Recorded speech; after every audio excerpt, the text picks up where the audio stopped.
Yeah.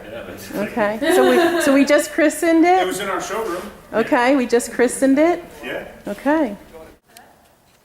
Hi, Nick. Hi.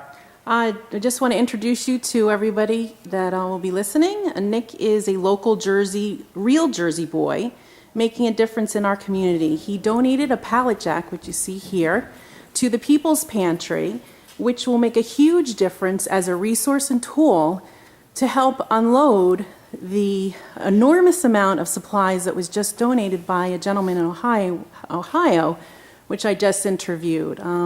He donated a semi-tractor trailer full of supplies. So Nick came to the rescue today and donated a brand new pallet jack from TriLift, which is a New Jersey-based company based out of North Brunswick. And Nick is the Vice President of Finance of TriLift. So thank you so much, Nick, for donating this to the People's Pantry, which will take care of all of Ocean County's needs who were affected by the storm. So Nick, just tell us a little bit about your company, if you don't mind. Tell me just besides We're a family-owned business that's been in New Jersey for quite some time. We started back in 1968, and we're kind of all over the East Coast. And we try to help our community out anytime possible. I grew up in the area, so it's kind of personal to me, a lot of the places that were affected, and to see a lot of the homes and people displaced is hard to see. So anything we can do to help, we're more than happy to do it. Well, thank you so much on behalf of our community for giving us this precious tool. I know Pat was jumping up and down when you pulled it into the bay here. So this is going to make a huge difference in getting her supplies moved around. So if you could tell me also, what else do you guys have at your company that you also provide to the community for businesses? Sure. We provide pretty much anything in material handling, warehousing, dock equipment, racking, forklifts, anything pretty much that's inside of a warehouse we're involved in. Very cool. So if she needs other items in the future, we can give you a call. Absolutely. We'd be more than happy to help. Thank you very much, Nick. I appreciate your compassion for the community, and I thank you so much for your donation. Thank you.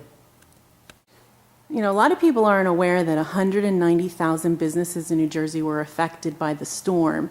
If you could just tell the business owners that can appreciate your personal story with your business, what happened after the storm? You know, what happened within your own business? We really weren't affected by the water since we're in North Brunswick and kind of away from the shoreline. However, we were without power for just about 2 weeks and really impacted our business quite a bit. We really couldn't do a lot of the things that we normally do for our customers. Our computers, all of our lighting, everything we had to run off of generators. All of our employees really came in, stepped together and brought in some generators and helped us get through really in the dark, trying to get some phone calls out on our cell phones when they would work and help some of our customers that lost everything. And there's some customers that are, you know, a couple $1 million worth of equipment just gone.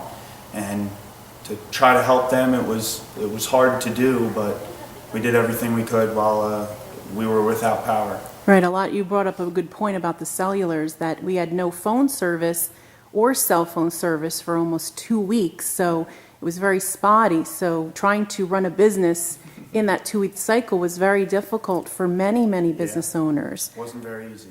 No, and then to recap the fact that most of the business owners I've been interviewing, to get that business interruption insurance approved is pretty much nil. I haven't had any successful stories yet with business interruption. Unfortunately, no. It needs to be a direct issue inside of your building or your property. So if it's an outside source that where all you do is lose power, they're unfortunately not going to do anything. Right. So, you are explaining to our listeners and our viewers the impact of the small business owner that's trying to run their business during that, 2-week cycle, and then afterwards. So then just tell us also, you're saying that a lot of your businesses were also affected and lost a lot of their equipment. So a lot of them lost their forklifts and a lot of their supplies and their material as well. Yes. A lot of customers, just complete warehouses had to be emptied.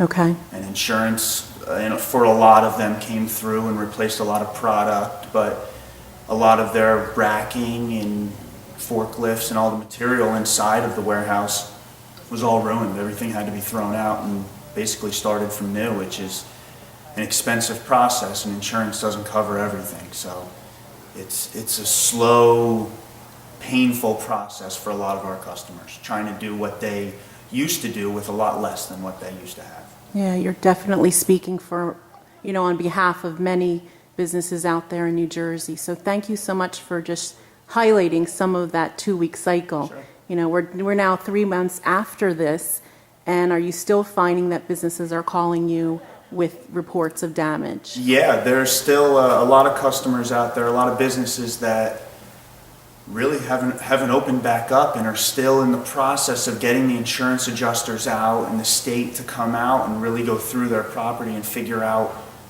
what's their next step. They don't know where to go from here. They don't know if they're going to be able to move back into the building they were in, or if they're going to have any of their material replaced. I know the other thing that a lot of my business owners are telling me is there's no relief in sight for the small business owner.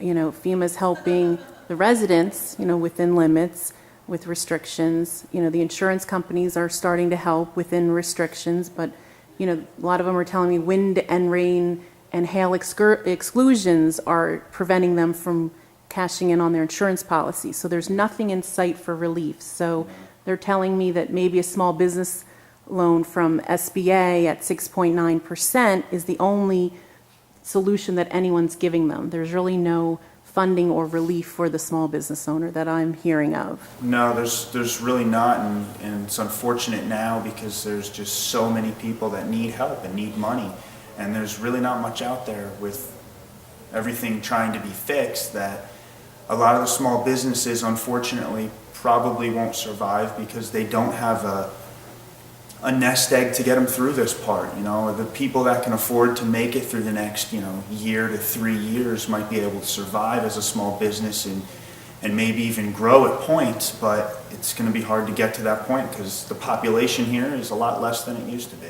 Right. And we know over the bridge, most people, their livelihoods were gone in the storm, so their business was destroyed and their homes. So they're dealing with vehicles and everything they had. Yeah, we talk about the vehicles as well within the businesses and, residents. So, you're recapping to everyone what exactly we're experiencing down here in real time. So thank you so much for your time, Nick. You're welcome. Thank you.